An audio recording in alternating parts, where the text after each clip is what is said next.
Paz, Senhor, meu amado, bem-vindo de volta à nossa escola bíblica.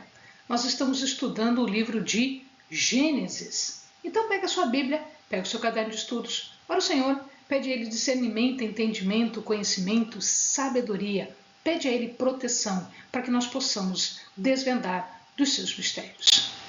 Nós já estamos na última parte, que vai do capítulo 37 até o 50, falando agora sobre a história de José. Claro que tem alguma coisinha ainda de Jacó, mas a principal notícia, o principal foco aqui será José. Antes de falarmos dele, é interessante que nós façamos um super resumo de tudo isso que nós vimos até agora. Chama-se Bene Israel, ou seja, os filhos de Israel. Tudo acontece com Abrão, que deixa seus pais em Harã e vem para Canaã, receber as promessas de Deus e ter o seu nome mudado para Abraão. Ismael, agora, um dos filhos de Abrão, que a mão humana quis consertar, a mão humana quis resolver o problema da não filiação de Abrão com Sara, e aí nasce Ismael de Agar, a escrava egípcia. E agora Ismael separa-se de Isaque. Isaque é o filho da promessa, o filho de Abrão com Sara. Este é a semente, a descendência que Deus havia prometido. De Isaque, segundo patriarca, nós temos o terceiro patriarca, que é Jacó. E nós vamos ver aqui a história de Esaú separando-se de Jacó. Esaú também é chamado Edom, vermelho, por causa dos seus pelos, que são mais avermelhados, e ele vai dar origem aos Edomitas. E Jacó, cujo nome é mudado para Israel, e que terá 12 filhos, que serão origem das 12 tribos de Judá. Jacó sai de Padã Arã, para onde ele fugiu de Esaú, e volta para a terra como, portanto, Israel, como nós tínhamos dito. Ele tinha 12 filhos, mas o seu filho preferido era José. Ele lhe deu, para afrontar os filhos, ele lhe deu uma veste especial, uma veste riquíssima, ostensiva, provocante, uma veste talar, né, com todos os ornamentos que tinha direito. José, ele tinha sonhos proféticos. Ele sonhava, e ele contou este sonho, que os seus irmãos, seu pai, se prostravam diante dele. E isto deixou irritado, deixou enfurecido os seus irmãos. E Jacó só olhava, Jacó só esperava. Por que Israel só esperava? Porque ele sabia que Deus podia fazer muitas coisas. Num determinado momento, os irmãos foram para Siquém. Lembram? No vídeo passado nós falamos que eles compraram um campo lá em Siquém, filho de Amor. Então, eles foram para Siquém para cuidar do gado. E depois eles passaram por uma cidade chamada Dotã. E ali eles armaram uma cilada para José, porque Israel manda José para saber o que está acontecendo com os filhos. E quando eles percebem José vindo ao longe, eles prendem José. E eles querem matar José. Esse é o objetivo. O objetivo é matar José. Mas Rúben, que é o mais velho, não deixou que eles o matem. Ao contrário, sugeriu, vamos prender numa cisterna, depois a gente vê como a gente faz. E quando Rubem foi fazer as suas atividades, eles acabam vendendo José para mercadores. Os primeiros mercadores que passam, né, são os mercadores ismaelitas, filhos descendentes de Ismael, filho de Abrão, irmão de Isaque. Estes ismaelitas, eles acabam vendendo aos midianitas, descendentes de Midian, filho de Abrão, com Quetura, sua segunda esposa. E estes vendem José para os egípcios, mais especificamente nós vamos ver para Potifar. José, então, é vendido a Potifar, que é oficial lá do faraó egípcio, portanto, uma pessoa de bastante influência no Egito.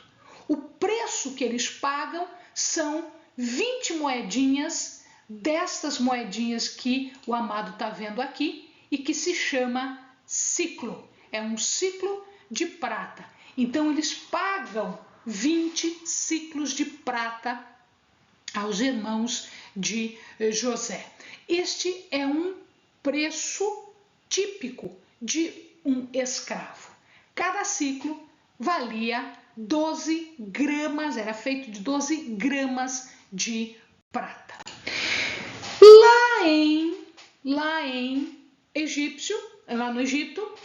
Lá no Egito, José está às voltas na casa de Potifar. Mas na terra dos seus pais, nós temos agora um parênteses para falar sobre a descendência de Judá. Por que isso é importante agora? Porque o rei Davi vai ser desta descendência, porque o Messias vai ser desta descendência. Então, o que acontece com Judá agora portanto, importante na história de Davi, é importante na história de Jesus. Judá, ele se casa com uma cananeia. Olha só, ele se casou com uma cananeia. Com esta cananeia, ele teve Onã e Selá. Ele teve 3 filhos. É dado em casamento a Tamar. Aparece, portanto, ancestral do rei Davi. Era uma pessoa bastante má. E a Bíblia diz que o Senhor ceifou a sua vida, que ele morre. Mas quando morre, ele ainda não tinha filhos. Existia uma regra, uma lei naquela época que, quando alguém morria sem filhos, alguém da família exercia o resgate. Era a lei do levirato. Portanto, Onã, seu irmão mais novo, não o mais novo de todos, mas o segundo irmão, foi dado a Tamar para cumprir o levirato. Onã também é morto porque ele evitava engravidar Tamar. Por que ele evitava engravidar Tamar? Pela sua maldade e porque o filho que nascesse a Tamar não era dele, era de porque esta era a lei do levirato. O Senhor também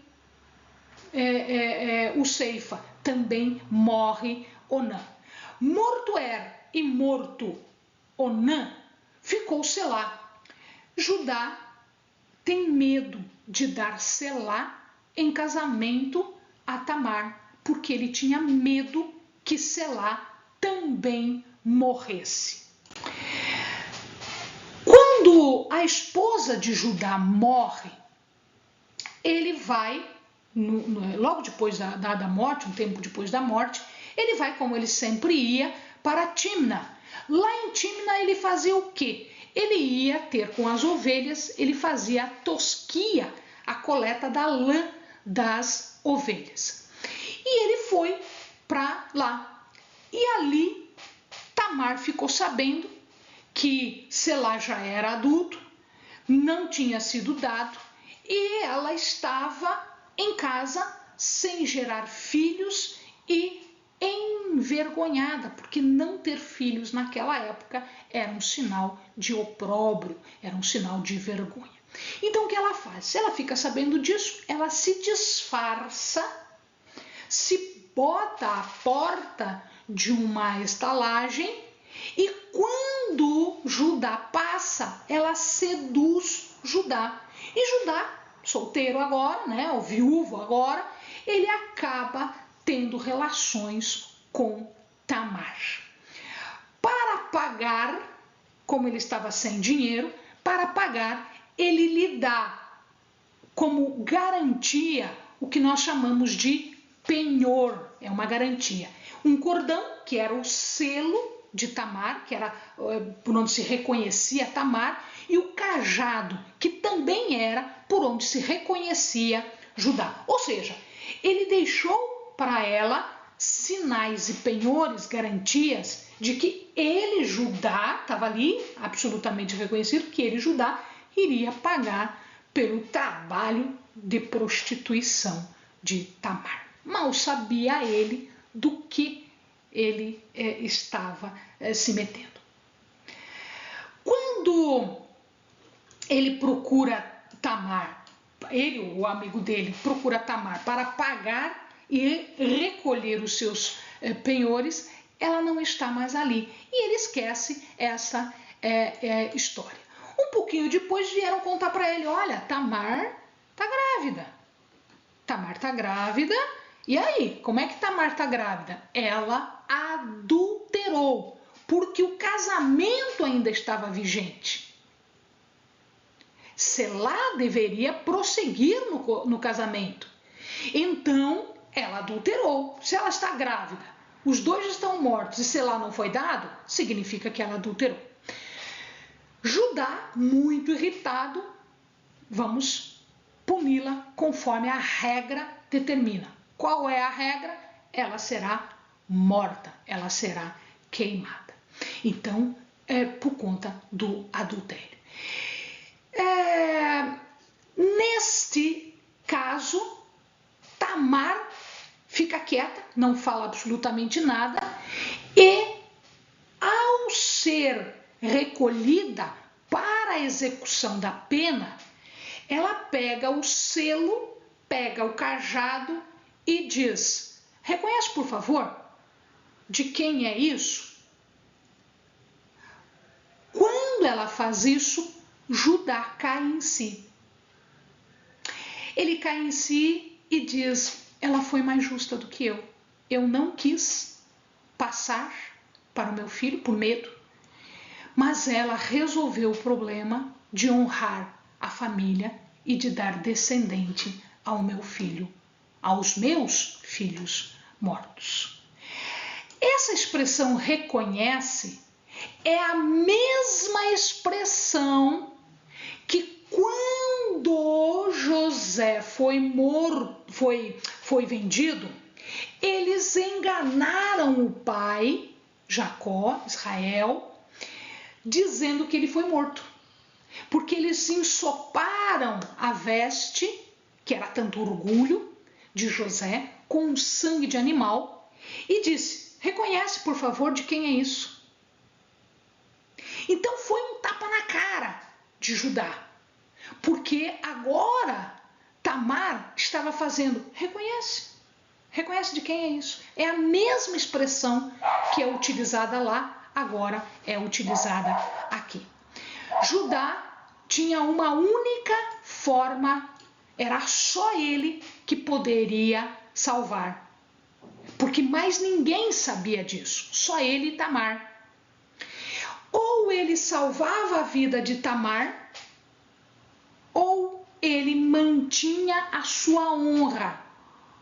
Então o que ele fez? À custa da sua honra, ele salvou Tamar porque Tamar estava grávida, né, de um filho seu, que era, portanto, descendente dele e que teria tanta importância lá na frente. Judá e Tamar, como eu disse, são os ancestrais do rei Davi. Nascem, em verdade, 2 filhos. Os filhos Pérez e Zerah. Pérez, ele não é o primeiro. Então, o que acontece aqui? Por que o nome dele é Brecha? Porque quando ela começa o trabalho de parto, Zerah estende a mão e sai a mão e eles amarram um fiozinho para dizer, esse foi o primeiro. Só que ele recolhe a mão e ele não nasce. Ele recolheu a mão. E aí, quem é que nasce? Pérez nasce. Por isso o nome dele é Brecha, porque se abriu uma brecha. Tá? Então ele nasceu. E Zerah quer dizer brilho.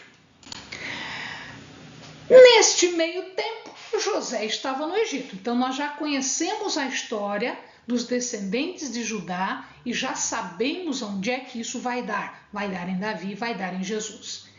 Voltamos para José, que está lá no Egito. José está no Egito e ele estava toda à frente, ele tinha sido vendido para Potifar. Potifar, então, era um status alto dentro do reino de Faraó, e ele estava à frente de toda a casa de Potifar. Portanto, ele tinha um status bastante alto ali. Só que ele era um rapaz bonito, 17 aninhos, tudo. A esposa de Potifar se encanta por José e quer seduzir José.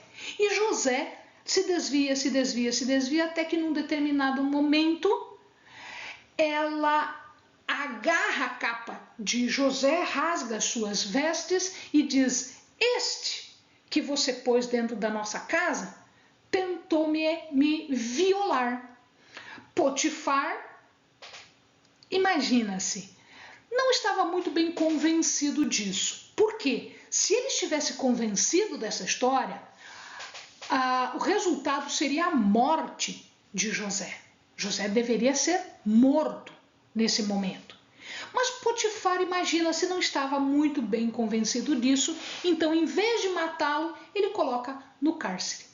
Então, depois de um ano na casa de Potifar, mandando em tudo, José vai para o cárcere, para um poço escuro lá, e fica 10 anos na prisão.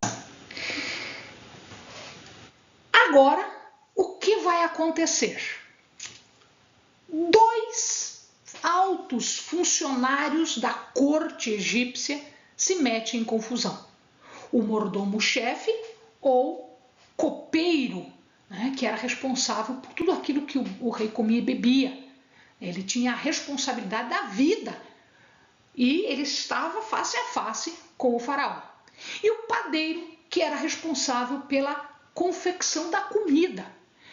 Nós encontramos na arqueologia, a gente encontra escritos dando conta de que existiam 38 variedades de bolo, receitas de bolo, tá, daquela época, e mais de 57 tipos diferentes de pão, além de outros manjares. Então este era um alto funcionário que estava direto com o rei, né, no caso o faraó.